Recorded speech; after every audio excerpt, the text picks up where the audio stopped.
Hi guys, welcome to another interesting session of motions in a plane. So last session से हम लोग study कर रहे हैं बेटा rectilinear motions that is motion of an object along a straight line.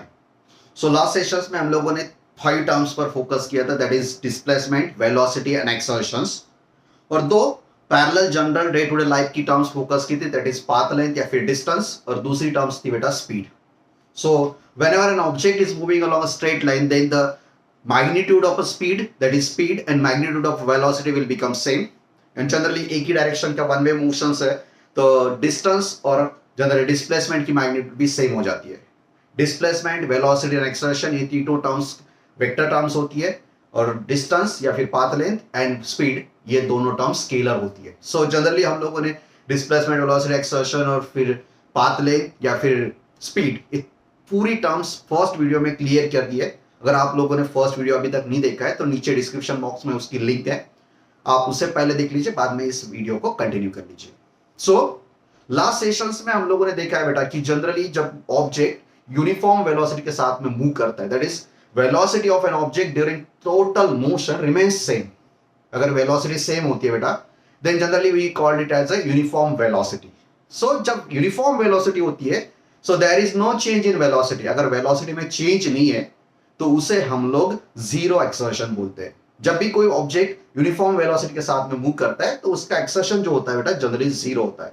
सो ये basic आप लोग को ध्यान रखना है कि अगर कोई बोलता है कि then object is moving along a straight line with an uniform velocity then आप लोग का एक कैलकुलेशंस कम हो जाता है दैट इज एक्सर्शन.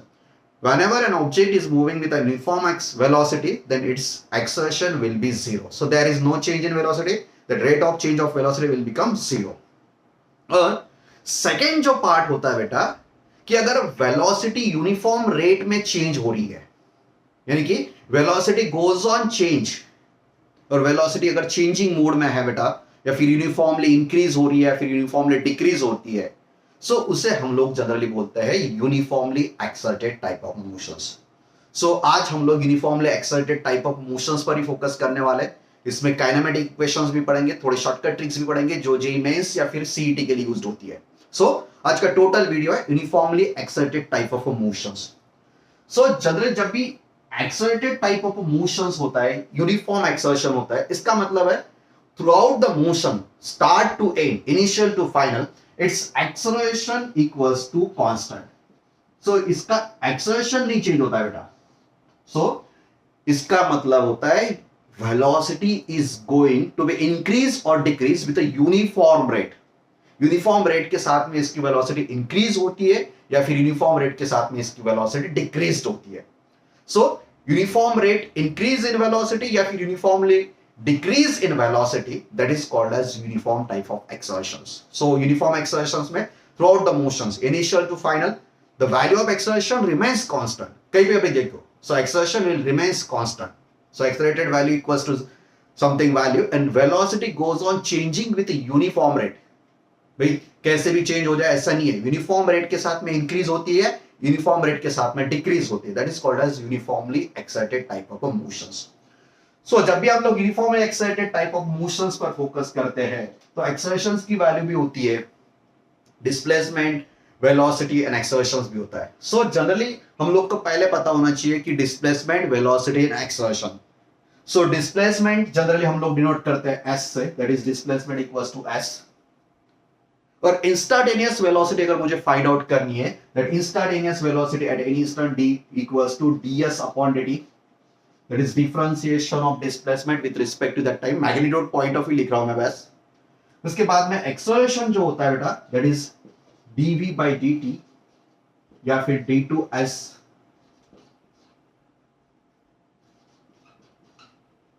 यानी कि डबल डेरिवेटिव्स ऑफ डिस्प्लेसमेंट. सो ये तो हो गया बेटा जनरली हम लोग मैथमेटिक्स. इस मैथमेटिक्स को हम लोग सीईटी में जनरली फोकस करते हैं.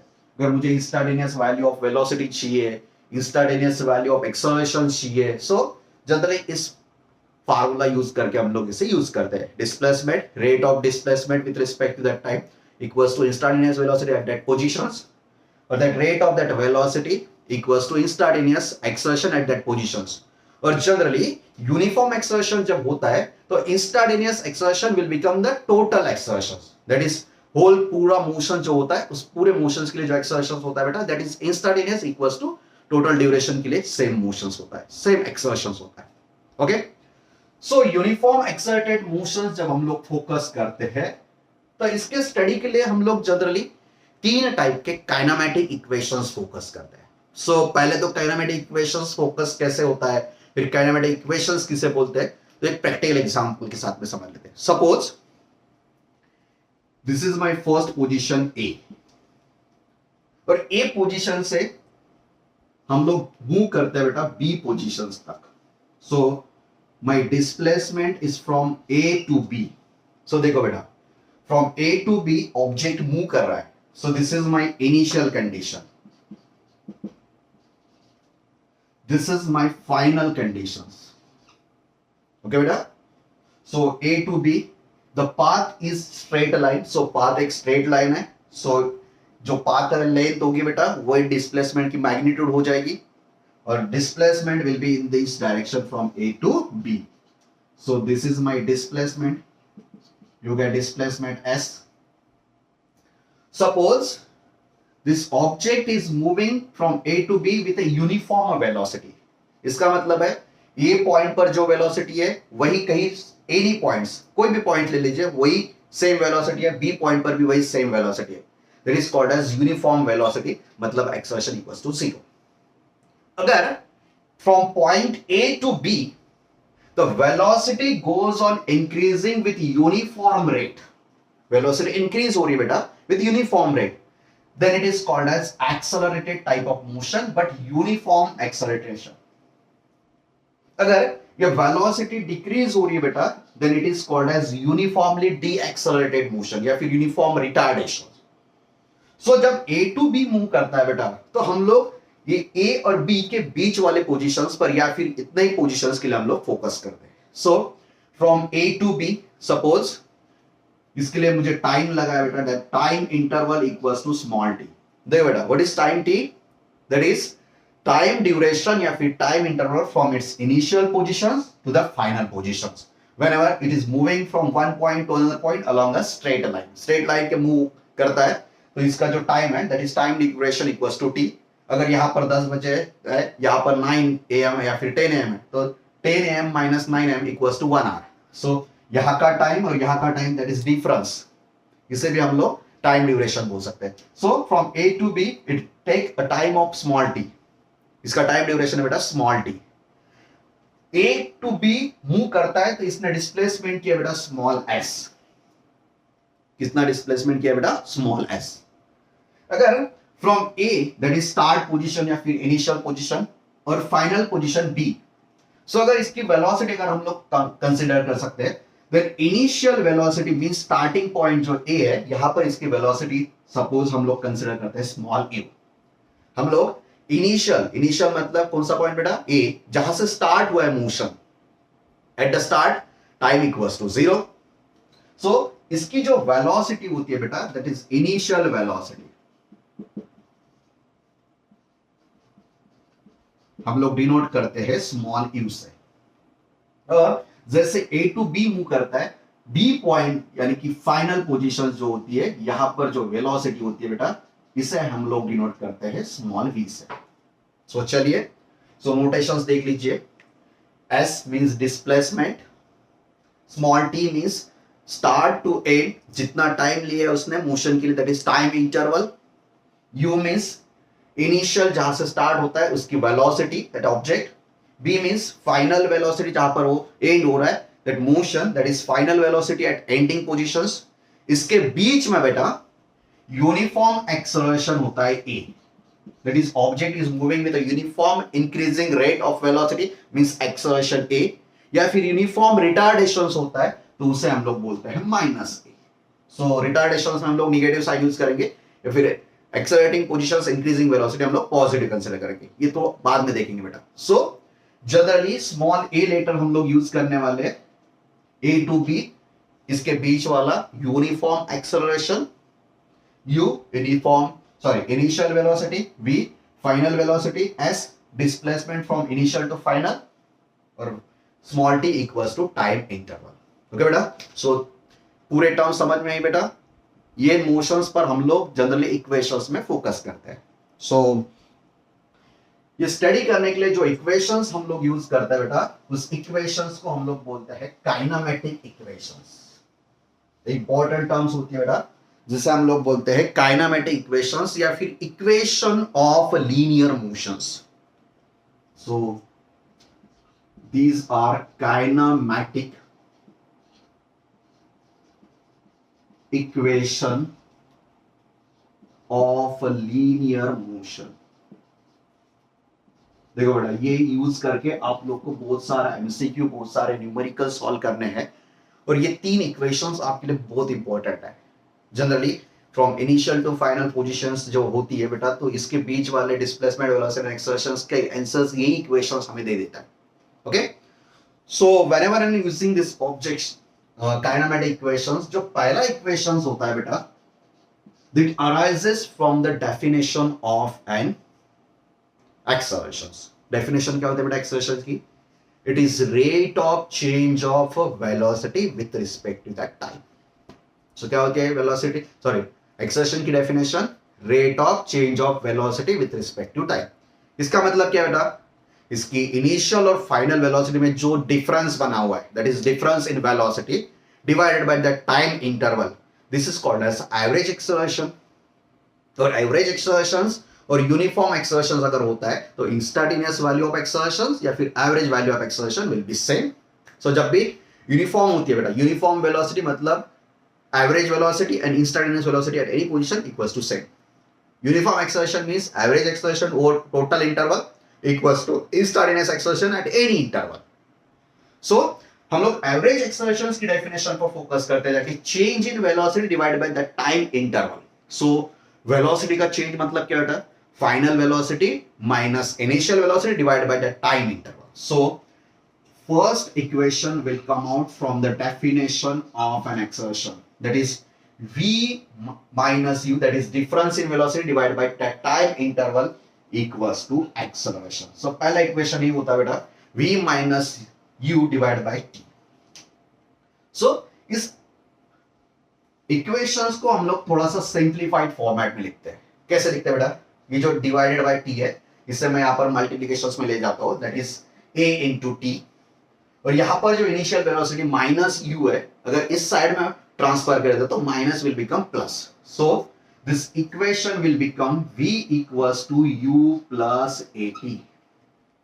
सो this equation will become v equals to u plus at. v means final velocity, u means initial velocity, a means acceleration during this interval which is uniform one, and t means the time duration between that interval, that is time duration. Okay बेटा, अगर मैं इसे vector formats में लिखता हूं, so this velocity will be in vector, u will be in vector, time is your scalar quantity, acceleration will be in a vector quantity, v equals to vector, u is a vector quantity, acceleration is in vector quantity. So my first kinematic equation of a linear motion will become definition of an acceleration, that is v minus u divided by t equals to acceleration, जिसे हम लोग general formats में v equals to u plus at लिखते हैं बेटा. Okay, so my first equation will become v equals to u plus at.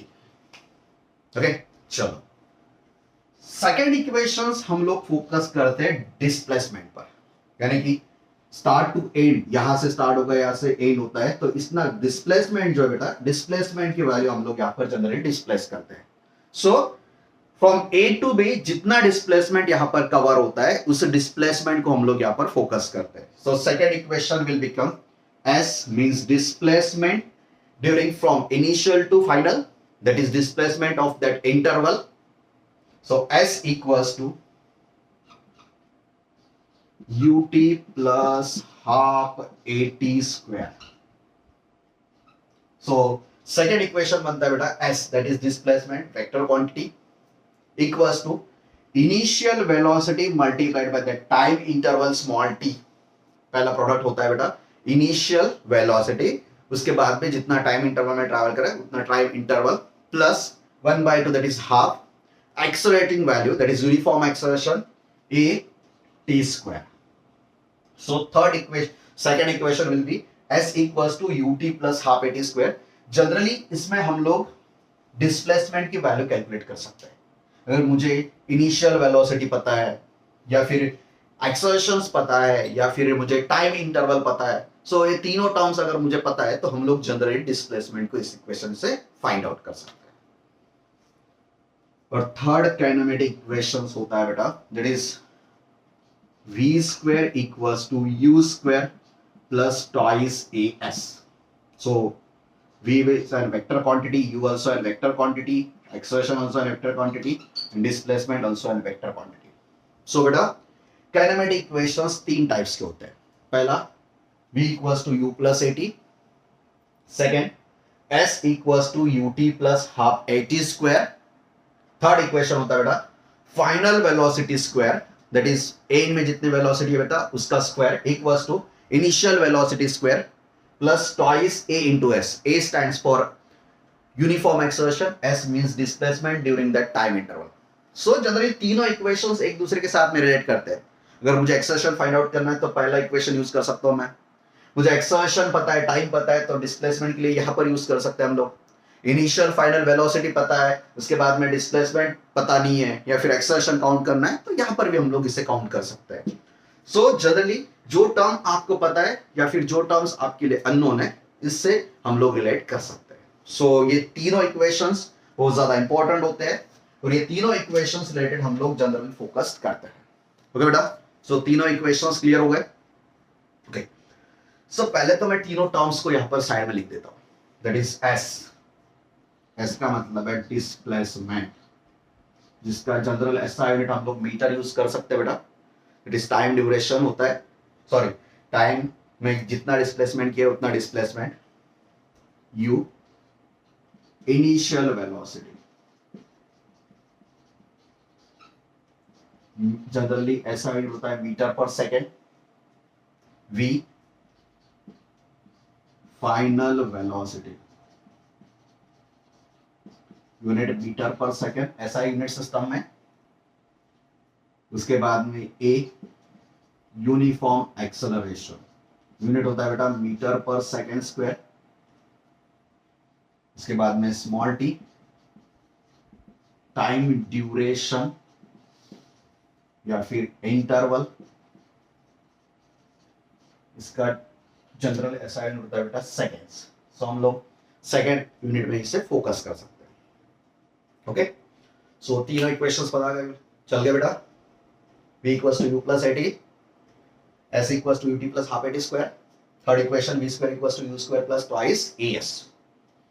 अब यहां पर इंटरेस्टिंग बात बता देते हैं। सो जनरली स्टूडेंट को सब इक्वेशंस पता होते हैं बेटा, तीनों इक्वेशंस बाय हार्ट लर्न करता है बच्चा, बट प्रॉब्लम क्या होता है बेटा कि इसे समझ में नहीं आता है कि कहां पर क्या यूज करना है।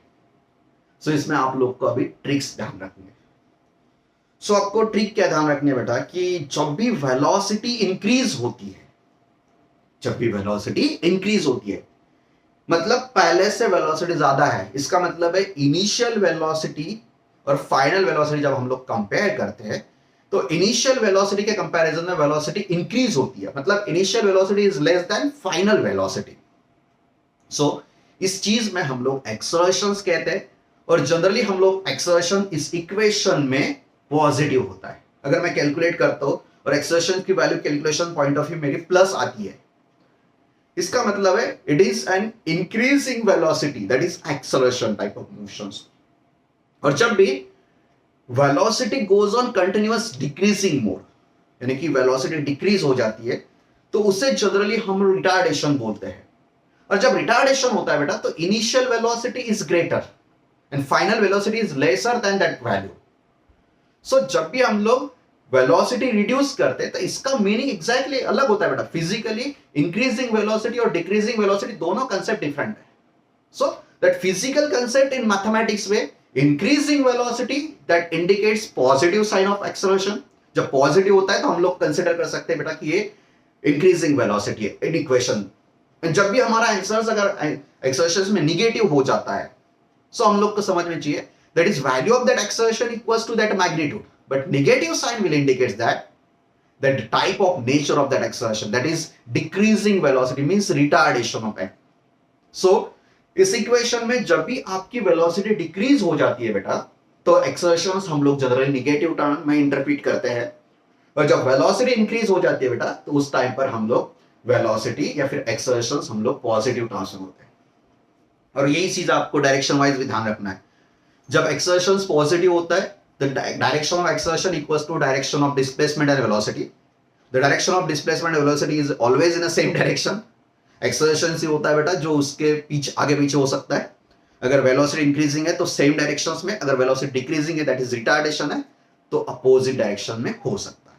ओके, सो आप लोग को ये ट्रिक ध्यान रखना है। अगर वेलोसिटी डिक्रीज होती है, रिटार्डेशन होता है, तो uniform retardation will indicates in minus sign, और यूनिफॉर्म एक्सर्शन होता है तो uniform acceleration is indicated in a plus sign.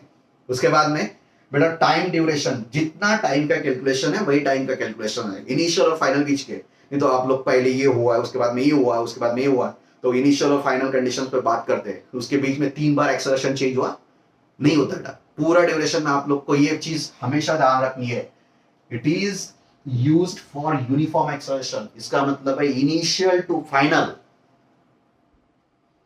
Exertion uniform rate में हुआ है, कहीं पर वो रुका नहीं है, कहीं पर चेंज नहीं हुआ है, सो यूनिफॉर्म एक्सर्शन है। सो ये तीनों इक्वेशंस उसे हम लोग यूज कर सकते हैं। सो तीनों इक्वेशंस पॉइंट ऑफ व्यू हम लोग इसे न्यूमेरिकल में फोकस करते हैं। ओके, सो ये इक्वेशन यूनिफॉर्म एक्सर्शंस में थोड़ा इंटरेस्टिंग टाइप में आ जाता है बेटा। सो इस इक्वेशंस को मैं थोड़ा पोस्टमार्टम कर लेता हूं। तो पोस्टमार्टम कैसे हो सकता है, देखो बेटा, पोस्टमार्टम में हम लोग को याद रखना है कि ऑब्जेक्ट स्टार्ट फ्रॉम रेस्ट। देखो बेटा, ये इंटरेस्टिंग वाला टॉपिक होता है कि मोस्ट ऑफ कंडीशंस में हम लोग सोचते हैं कि ऑब्जेक्ट स्टार्ट फ्रॉम रेस्ट। इसका मतलब है इनिशियली ऑब्जेक्ट रेस्ट पर था, रेस्ट यानी स्टैटिक सिचुएशंस, और जो ऑब्जेक्ट स्टैटिक होते हैं बेटा उसकी वेलोसिटी होती है 0। सो जब भी आप लोग को एक प्रॉब्लम आ जाए, स्टार्ट फ्रॉम रेस्ट,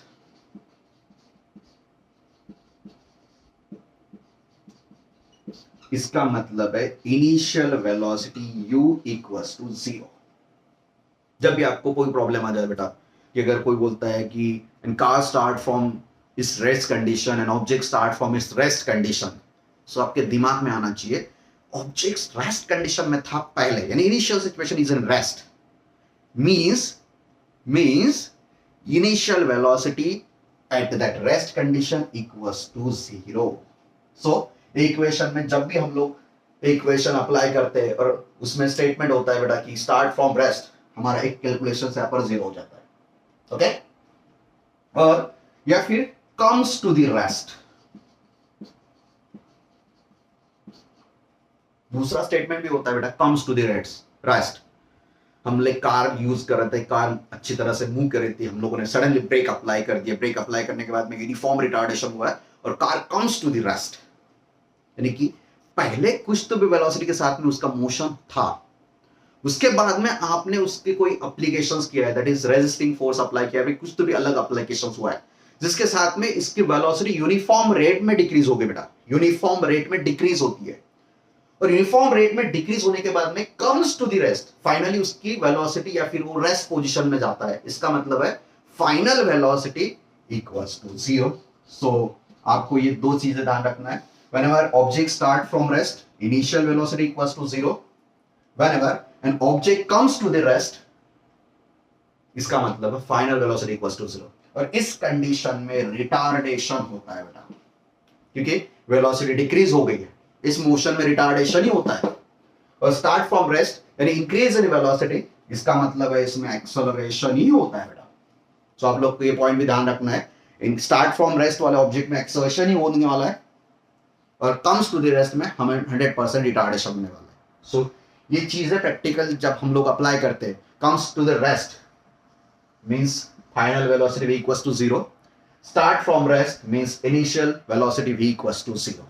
ओके बेटा, ये दोनों चीजें आप लोग को ध्यान रखना है। जब सीटी या फिर जेईई मेंस में फोकस करते तो स्टार्ट फ्रॉम रेस्ट मतलब आपके दिमाग में होना चाहिए इनिशियल वेलोसिटी इक्वल्स टू 0।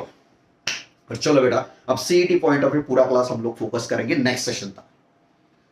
सो जब भी v equals to u plus A T, ये पहला इक्वेशन है बेटा, कंडीशंस में ध्यान रखो, मैंने इनिशियल पोजीशन या फिर रेस्ट वाली कंडीशन से स्टार्ट किया है, दैट इज रेस्ट वाली कंडीशन में अगर ये स्टार्ट हुआ है बेटा, देखो equation v equals to u plus at.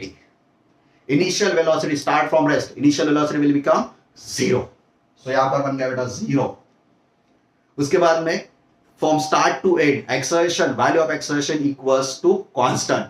Acceleration की वैल्यू अगर 2 मीटर पर सेकंड स्क्वायर है बेटा तो throughout the motion 2 metre पर सेकंड स्क्वायर ही है. इसका मतलब है acceleration value will be in constant value. मतलब वेलोसिटी और टाइम ये दोनों ही पैरामीटर ऐसे है कि चेंज होते हैं. अगर वेलोसिटी इंक्रीज होती है बेटा तो देखो यहां पर 0 है, एक्सेलरेशन कांस्टेंट है तो टी भी इंक्रीज ही होगा.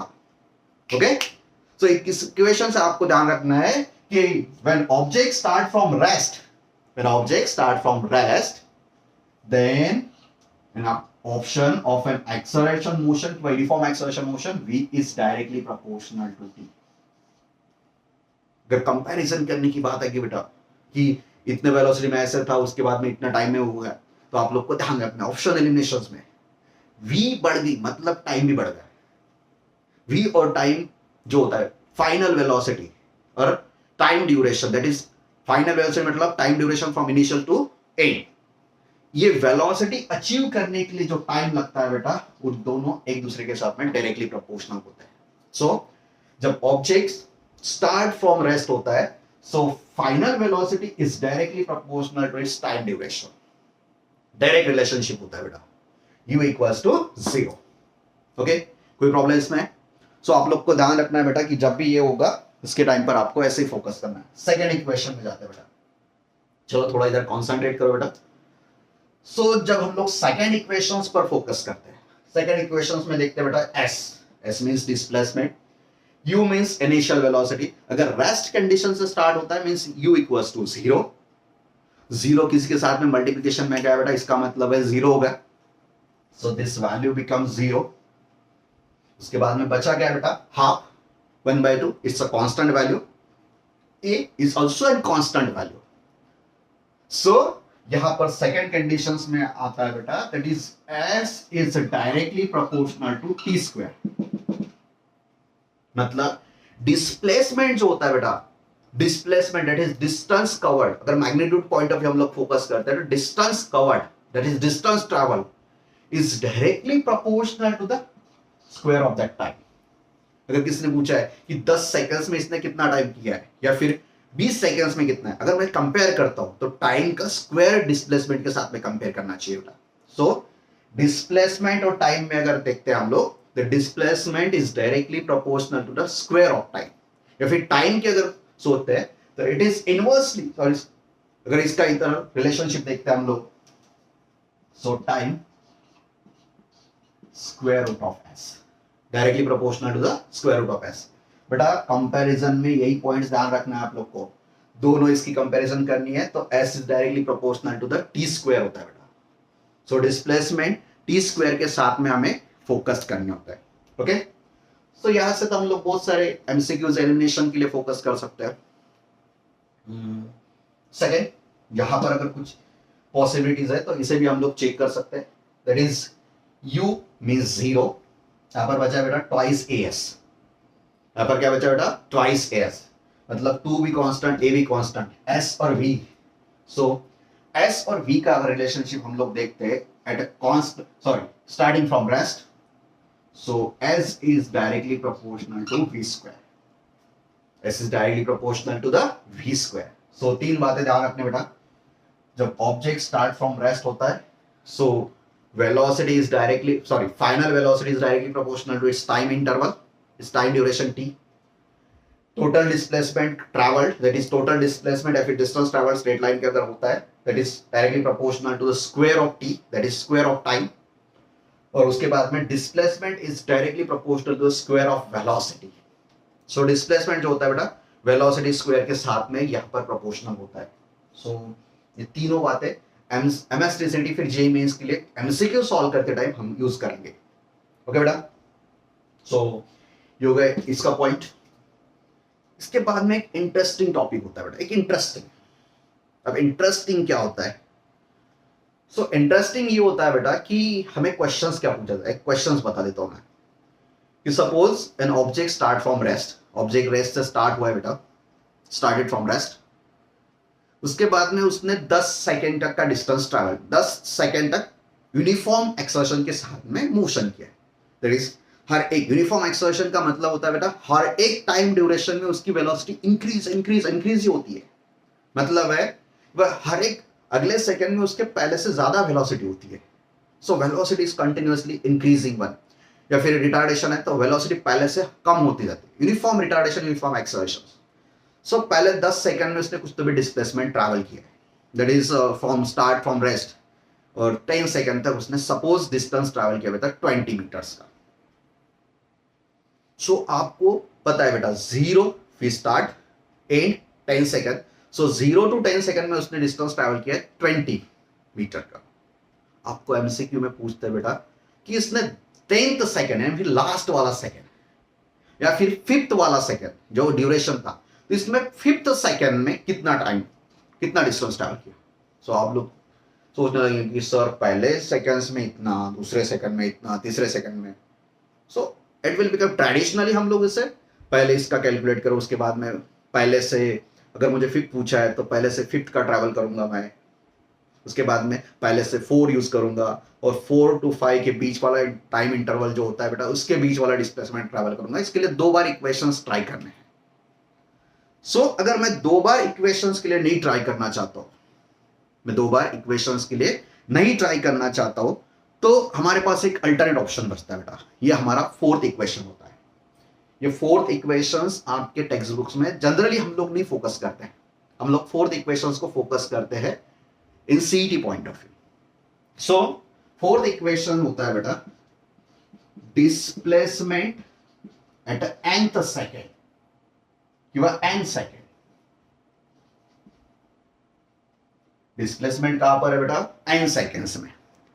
सो हम इसे फोकस करने वाले displacement for n second. So generally displacement for n seconds होता है Sn। Displacement for n second जो होता है बेटा ये होता है, सो ये होता है u मतलब initial velocity plus a/2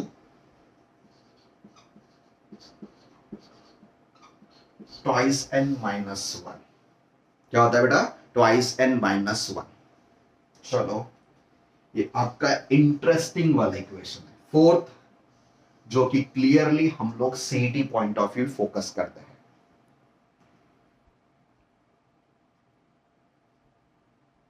okay, सो क्या है बेटा, this is your displacement in nth second. ये क्या हो गया बेटा, this is my displacement in nth second. nth वाला सेकेंड्स में 10th सेकेंड्स में कितना डिस्प्लेसमेंट हुआ है, कितना हुआ है। सो इससे हम लोग रिलेट कर सकते हैं, that is my initial velocity u, that is acceleration, उसके बाद में ट्वाइस n मतलब जो n नंबर है 10th है, 10 सेकेंड है, तो उसे 2 से मल्टीप्लाई करना है, उसे 1 से माइनस कर देना है। This equation will give displacement of an object which is moving with an uniform exertion a at a nth second. So इसमें तो बेटा हमारा question with in fraction of second solve हो गया कि मुझे अगर 10th सेकंड में चाहिए तो 10 सेकंड की वैल्यू डाल दीजिए, हमारा आंसर हो जाएगा। अगर मुझे 5th सेकंड में चाहिए तो 5th सेकंड की वैल्यू डाल दीजिए, मेरा आंसर हो सकता है। अगर इंक्रीज होता है तो इस फार्मूला से हम लोग इसे यूज कर सकते हैं। ओके, सो आप लोग को ये शॉर्टकट फार्मूला ध्यान रखना है जो कि आपके लिए nth सेकेंड्स वाले कंडीशंस में यूज कर सकते हैं।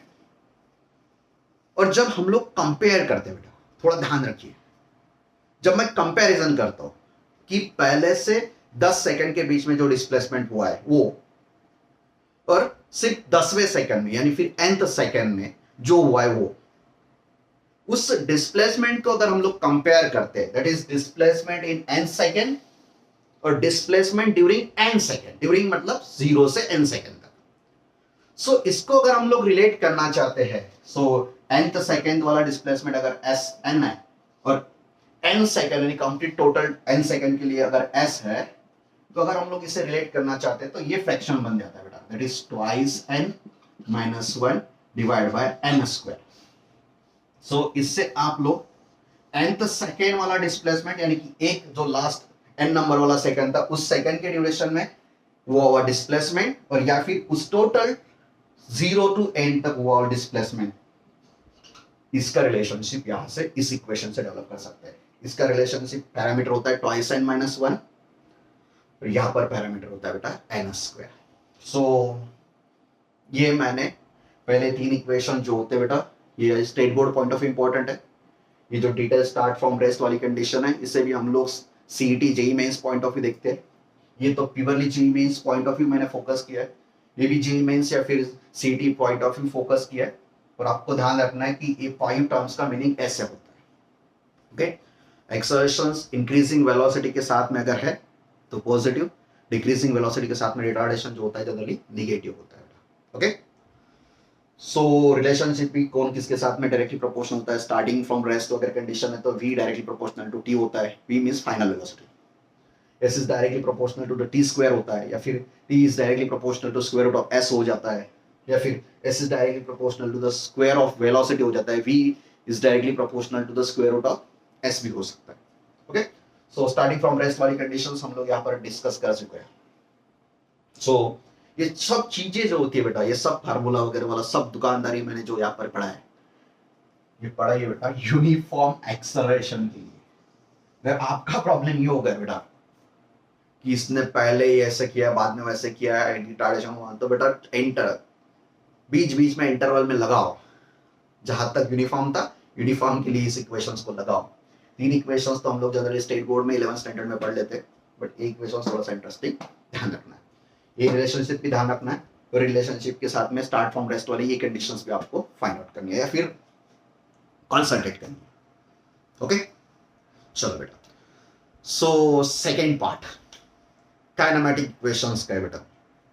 अब थोड़ा सा इंटरेस्टिंग पैरामीटर, जो स्ट्रेट लाइन मोशन है बेटा, ये तो लीनियर रिलेशनशिप है, मोशन अलोंग स्ट्रेट लाइन है।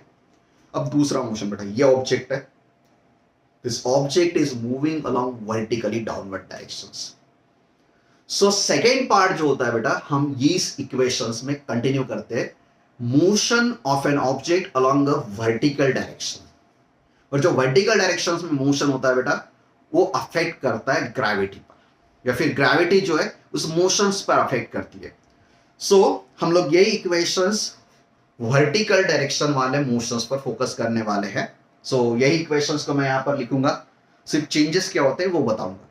सो whenever an object trying to move in a vertical directions, जब भी नीचे की तरफ ऑब्जेक्ट मूव करता है बेटा, तो अर्थ का जो ग्रेविटेशनल फोर्स ऑफ अट्रैक्शन होता है, जिसे हम लोग that weight of that object बोलते हैं, वेट उसे वर्टिकली डाउनवर्ड खींचता है बेटा, that is force of attraction towards अर्थ, और वो स्ट्रेट लाइन के अलोंग मूव करता है बेटा। सो whenever an object is moving from vertical direction from top to bottom, so top condition से हम लोग नीचे की तरफ जब आते हैं बेटा, so it is an uniformly accelerated type of motions। आप लोग को समझ में आना चाहिए कि जब भी ऑब्जेक्ट नीचे की तरफ आता है, so each and every second the velocity goes on increasing, हर एक सेकंड्स में इसकी वेलोसिटी इंक्रीज हो जाती है बेटा, और जो वेलोसिटी इंक्रीजिंग वाला रेट होता है वो कांस्टेंट होता है, और जो एक्सर्शंस वेलोसिटी के साथ में मूव करता है, जो एक्सर्शन वर्टिकली डाउनवर्ड मोशंस में उसके साथ में एसोसिएट करता है, वो यूनिफॉर्म होता है। And the acceleration of that object which is travelling vertically downward with an uniform acceleration, हम लोग उससे बोलते हैं acceleration due to the gravity. So बेटा, जब ऑब्जेक्ट वर्टिकली डाउनवर्ड मूव करता है तो उस टाइम पर हमारा जो एक्सलरेशन होता है, एक्सर्शन की वैल्यू फिक्स्ड है बेटा, यूनिफॉर्म एक्सर्शन है, so acceleration value is a constant one. So इस कंडीशंस में तो हम लोग देखते हैं एक्सर्शंस क्या होता है, but whenever an object is moving from top to bottom due to its own weight, that is gravity. So gravity के अलोंग अगर मोशन चालू है बेटा, ग्रेविटी अर्थ की तरफ सेंटर की तरफ खींचने वाली है उसे, that exertion at that situation object remains constant, that exertion is called as acceleration due to the gravity। जिसे हम लोग स्मॉल g लेटर से डिनोट करते हैं, जनरली 9.81 मीटर पर सेकंड स्क्वायर की वैल्यू यहां पर कंसीडर करते हैं हम लोग। बेटा चलो, whenever an object is moving vertically downward means object पर ग्रेविटी अट्रैक्ट होती है बेटा, ग्रेविटी एक्ट हो रही है, ग्रेविटी उसे नीचे की तरफ खींचती है, मतलब यूनिफॉर्म एक्सर्शन के साथ में खींचती है। That uniform acceleration equals to acceleration due to gravity, जिसे हम लोग स्मॉल जी वर्ड से डिनोट करते हैं। जनरली अर्थ सरफेस पर इसकी वैल्यू अप्रोक्सीमेटली 9.81 मीटर पर सेकंड स्क्वायर यूज करते हैं। मैं जब जी मेन से फिर सीटी के लिए फोकस करता हूं, कैलकुलेशंस के लिए या फिर गेस करना है मुझे आंसर्स, तो हम इस टाइम पर अप्रोक्सीमेटली 10 वैल्यू लेकर इसे फोकस करते हैं। ओके, सो सीईटी में तो 9.81 अप्रोक्सीमेटली 10 के आसपास आ जाता है, तो 10 के आसपास आके मुझे आंसर्स जज करने के लिए 10 भी ले सकते हैं, फिर 10 कंसीडर कर सकते हैं। So whenever an object is moving vertically downward या फिर अपवर्ड, ऑब्जेक्ट पर ग्रेविटी विद यूनिफॉर्म एक्सर्शन, और एक्सर्शन की वैल्यू acceleration due to gravity. So बेटा ग्रेविटी कैसे एक्ट होती है? सो नीचे की तरफ जब आता है ऑब्जेक्ट तो यूनिफॉर्म वेलोसिटी इंक्रीज हो जाती है, that is acceleration type of motion. So downward, this is an acceleration. इसके exactly opposite condition upward motion में होता है बेटा। आप लोगों ने देखा है कोई भी ऑब्जेक्ट को आप ऊपर की तरफ फेंको, एक कंडीशन आ जाती है बेटा कि वहां पर उसकी वेलोसिटी जैसे से ऊपर जाता है कॉन्स्टेंटली डिक्रीज हो जाती है, एक जगह पर जीरो हो जाती है, उसके बाद में उसको आना रिटर्न ही होता है। इसका मतलब है ऊपर जाते टाइम इसकी वेलोसिटी डिक्रीज हो गई, यहां पर जीरो हो गई, मतलब बेटा जीरो वेलोसिटी मतलब रेस्ट हो गया, उसके बाद में उसका वेट वर्टिकली डाउनवर्ड उसे खींच लेता है। सो अपवर्ड मोशन जब होता है बेटा, then object is with an uniform retardation, और जब नीचे की तरफ आता है बेटा, then object is with uniform acceleration, और जो एक्सर्शन होता है बेटा, that acceleration is called as acceleration due to gravity. ऊपर की तरफ जाता है तो ये एक्सर्शन रिटार्डेशन करता है, और जब नीचे की तरफ आता है that is called as acceleration, और rate of this acceleration is equals to constant.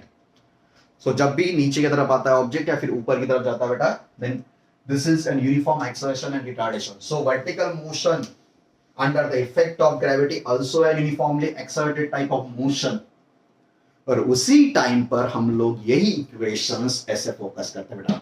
कुछ नहीं करना है, सिर्फ नाम बदल दिया बेटा, यहां पर नोटेशन ए रखा है मैंने, वर्टिकल मोशंस में ए के जगह रिप्लेसमेंट हो जाती है बेटा स्मॉल जी से।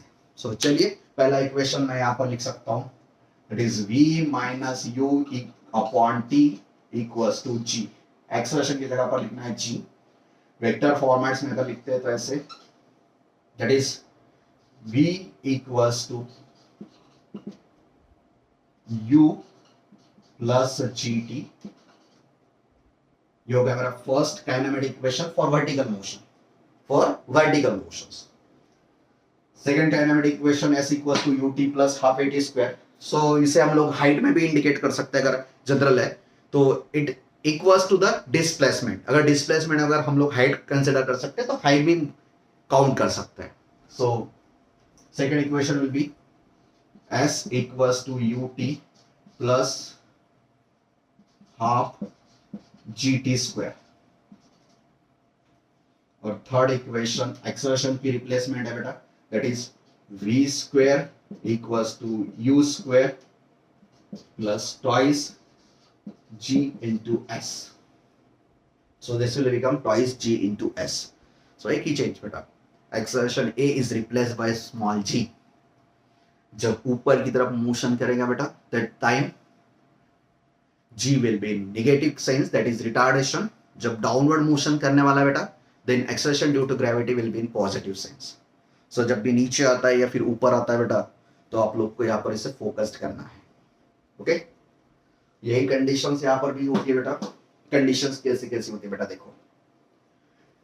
सो आप लोग को ध्यान रखना है कि जब भी कोई ऑब्जेक्ट ऊपर यहां पर होल्ड करके रखा है और नीचे आता है, सो ऊपर जब होल्ड करता है तो उसकी वेलोसिटी होती है जीरो।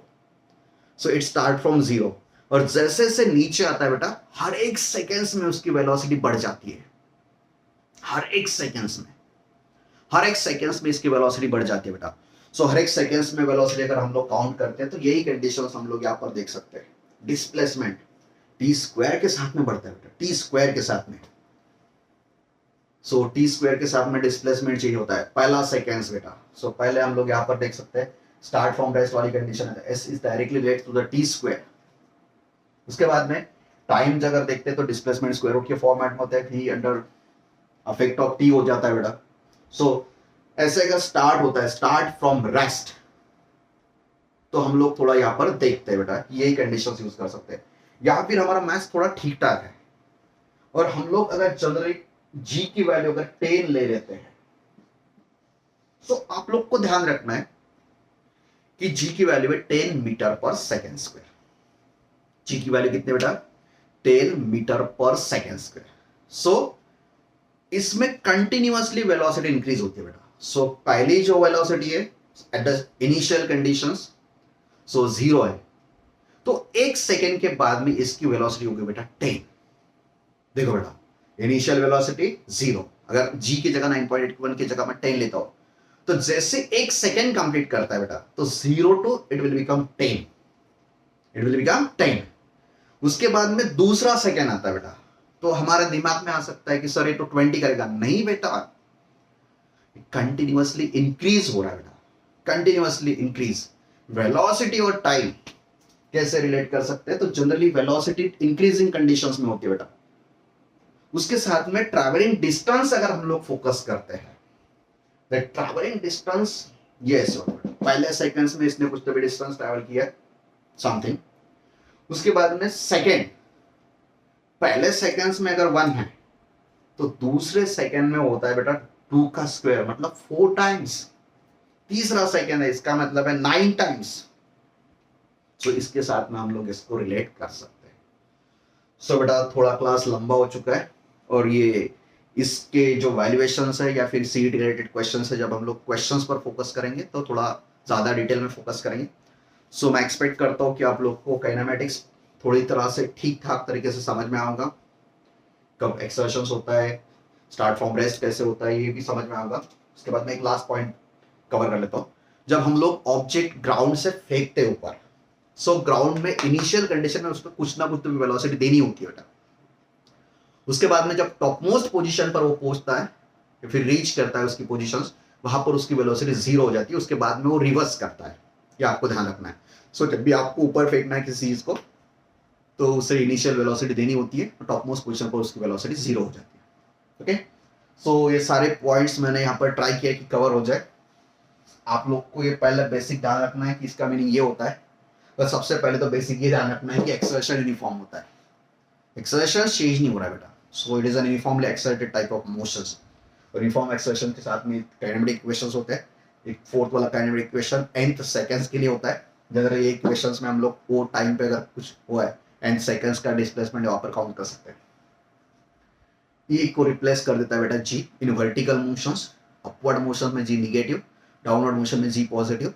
यूनिफॉर्म एक्सर्शन जी की वैल्यू 9.81। जनरल कैलकुलेशन सीडी अगर हम लोग फोकस करें तो 10 पे कॉन्सेंट्रेट करते, अप्रोक्सीमेटली आंसर्स वाला ऑप्शन टिक कर लेते हैं। ओके, सो यहाँ पर इसका रिलेशनशिप होता है, स्टार्ट फ्रॉम रेस्ट वाले कंडीशंस में इनिशियल वेलोसिटी इक्वल्स टू 0 हो जाती है, कम्स टू द रेस्ट में final velocity equals to 0। Object ऊपर से नीचे जब छोड़ते हैं तो इनिशियल वेलोसिटी विल बी 0। नीचे जब आता है बेटा तो just reaching to its ground वाली कंडीशंस में उसकी मैक्सिमम वेलोसिटी है। जब नीचे आता है तो वेलोसिटी कंटिन्यूअसली इंक्रीज होती है, जस्ट रीच करने के लिए होता है ग्राउंड पर, तो उसकी वेलोसिटी वहां पर सबसे ज्यादा हो जाती है। और ध्यान रखना है कि displacement means initial to final वाला displacement, u means start condition का जो थी तो उसकी velocity, starting velocity. V means जब एंड हुआ है बेटा मोशंस तो उसकी velocity, that is final velocity. Acceleration means start to end, average acceleration will be same as uniform acceleration, कहीं पर चेंज नहीं हुआ है। और time means start to end, total duration का टाइम टी है बेटा। सो हम लोग इस चीज पर फोकस करते हैं। एस एन मतलब nth सेकेंड वाला डिस्प्लेसमेंट, n सेकेंड ड्यूरेशन में उसने कितना डिस्प्लेसमेंट किया है। S means n second start to n second कितना डिस्प्लेसमेंट किया है। रिलेशनशिप तो s n minus 1 divide by n square. So this is my n square. इस रेशियो के फॉर्मेट में हम लोग इसे यूज कर सकते हैं। ओके बेटा, सो मोटा मोटी मैंने ट्राई किया है कि काइनेमेटिक इक्वेशंस आप लोग के अच्छे हो जाए। 11th स्टैंडर्ड का भी पोर्शंस होता है, 12th स्टैंडर्ड में भी आप लोग को ध्यान रखना है। सीटी में तो बहुत ज्यादा इंपॉर्टेंट होता है, एक क्वेश्चन मोस्ट ऑफ कंडीशंस में आता ही है। अगर ये बेसिक आपका अच्छा है तो सर्कुलर मोशंस के काइनेमेटिक्स में भी आपको बहुत यूजफुल हो जाता है। ओके, सो मैं एक्सपेक्ट करता हूँ कि ये क्लास आपके लिए इंपॉर्टेंट और अच्छा गया होगा। अगर आपको ठीक ठाक लगता है तो आपके दोस्तों के साथ शेयर कर लीजिए। थोड़ा कमेंट्स या फिर जो भी आपके डाउट्स है इसके रिलेटेड आप कमेंट्स कर लीजिए, और मुझे भी थोड़ा मोटिवेशन मिल जाएगा कि आप लोग अगर कमेंट करते हो, पूरा वीडियो देखते हैं। फर्स्ट ऑफ ऑल तो आपको पूरा वीडियो देखना है, तो मैं ट्राई करूंगा कि आपका सिलेबस इस वीडियो लेक्चर सीरीज में कंप्लीट हो जाए और आप लोग को भी अच्छे से अच्छा नॉलेज मिल जाए, वो भी फ्री ऑफ कॉस्ट। ओके, सो बेटा इतना बड़ा वीडियो आप लोगों ने देखा है तो थैंक यू तो बनता है। So thanks for watching this long video. Okay, we will meet in a next session, जिसमें हम लोग इसके बाद में ग्राफ वगैरह फोकस करेंगे, उसके साथ साथ में एवरेज एक्सप्रेशंस वगैरह वगैरह थोड़ा पॉइंट्स, सो चैप्टर को पढ़ाएंगे। ओके, तब तक इस वीडियो को देखिए, नोट्स बनाइए, अच्छे से प्रैक्टिस कर लीजिए, कोई एमसीक्यूज वगैरह ट्राई कर लीजिए। Okay guys, thank you so